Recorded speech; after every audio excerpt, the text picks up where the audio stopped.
چې دې وجړوي هغه باد یار وي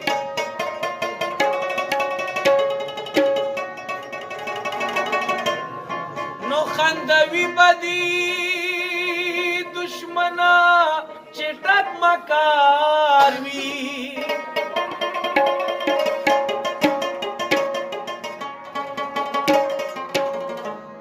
نو خدای دې داسې اولادي چاته ورنا کی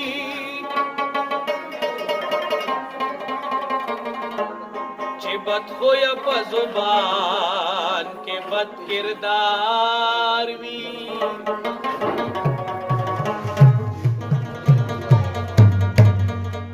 گل و باغ به ترغی خوشحاله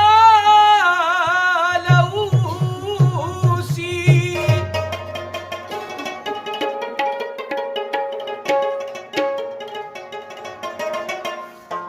چې تر څو پورې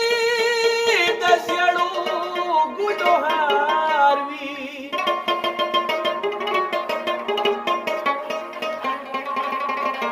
نو په جهان کې بل یو داسې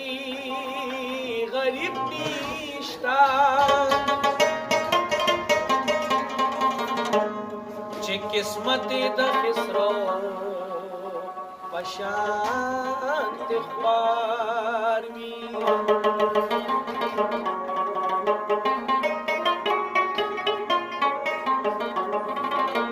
چې کټ مې واخلي او روان مې کی د کور پلوي